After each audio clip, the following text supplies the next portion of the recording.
আগে এটা নতুন চিন্তাৰে যাতে আমি গছ বন ৰক্ষা কৰাৰ ক্ষেত্ৰত সাধাৰণ মানুহৰ আবেগকো জড়িত কৰি ৰাখিব পাৰোঁ। সেই কথাটো লক্ষ্য ৰাখিয়ে আমি জন্মদিন শপত উদ্যান নামেৰে প্ৰতিখন বিধানসভা সমষ্টিতে একোখন উদ্যান কৰাৰ সিদ্ধান্ত লৈছিলোঁ। আজি ইয়াৰ কাম শুভাৰম্ভণি কৰিলোঁ। ডিমৰীয়া সমষ্টিত আজি প্ৰথম আমি এখন জন্মদিন শপত উদ্যান কৰিলোঁ। ইয়াত দুগৰাকী জন্মদিন, আজি যি দুগৰাকীৰ জন্মদিন, এগৰাকী 2 বছৰীয়া ছোৱালী, এগৰাকী আমাৰ 38 বছৰীয়া যুৱক। গতিকে দুয়োগৰাকীয়ে লগতে আমিও একোডাল গছপুলি ৰুলোঁ আৰু এই গছপুলি ৰুই আমি জন্মদিনত এটা শপত লৈছোঁ যাতে আমি গছক সদায় গছ এনেকৈ লগাই যাওঁ, গছক প্ৰতিপালন কৰোঁ আৰু এখন সুন্দৰ সেউজ ধৰণী, সেউজ পৃথিৱী, সেউজ অসম গঢ়িব পাৰোঁ। আৰু এয়া আমাৰ এটা নতুন ইনিচিয়েটিভ এইকাৰণে আছিল যে আমি ৰাইজক বন সংৰক্ষণৰ লগত ৰাইজক আত্মিকভাৱে জড়িত কৰিব বিচাৰোঁ। নিজৰ জন্মদিনটো সকলোৰে কাৰণে এটা স্মৰণীয় দিন। এই দিনটোত যদি কোনোবাই এজোপা গছ লগায়, সেই গছজোপাৰ প্ৰতি মৰম থাকে, সময়ে সময়ে গছজোপা প্ৰতিপালন কৰিবৰ কাৰণে তেওঁ আহি চাব পাৰে। এই শপত উদ্যানখন সকলো সমষ্টিতে এখনকৈ হ'ব। অহাকাইলৈ আমি বিধানসভাত গোটেইবিলাক বিধায়ককে আমি পত্ৰ দিম।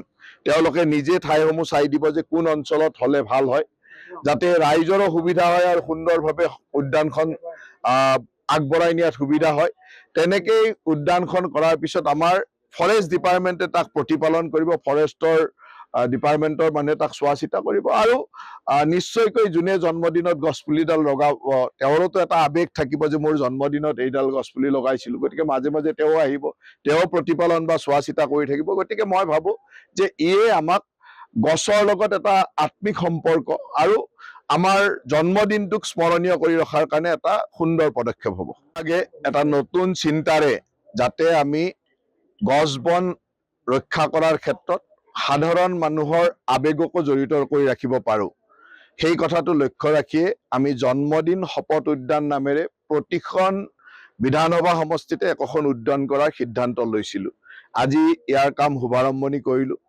ডিমৰীয়া সমষ্টিত আজি প্ৰথম আমি এখন জন্মদিন শপত উদ্যান কৰিলোঁ। ইয়াত দুগৰাকী জন্মদিন, আজি যি দুগৰাকীৰ জন্মদিন, এগৰাকী 2 বছৰীয়া ছোৱালী, এগৰাকী আমাৰ 38 বছৰীয়া যুৱক। গতিকে দুয়োগৰাকীয়ে লগতে আমিও একোডাল গছপুলি ৰুলোঁ আৰু এই গছপুলি ৰুই আমি জন্মদিনত এটা শপত লৈছোঁ যাতে আমি গছক সদায় গছ এনেকৈ লগাই যাওঁ, গছক প্ৰতিপালন কৰোঁ আৰু এখন সুন্দৰ সেউজ ধৰণী, সেউজ পৃথিৱী, সেউজ অসম গঢ়িব পাৰোঁ।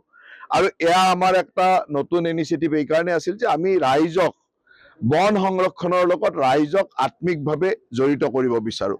নিজৰ জন্মদিনটো সকলোৰে কাৰণে এটা স্মৰণীয় দিন। এই দিনটোত যদি কোনোবাই এজোপা গছ লগায়, সেই গছজোপাৰ প্ৰতি মৰম থাকে, সময়ে সময়ে গছজোপা প্ৰতিপালন কৰিবৰ কাৰণে তেওঁ আহি চাব পাৰে। এই শপত উদ্যানখন সকলো সমষ্টিতে এখনকৈ হ'ব।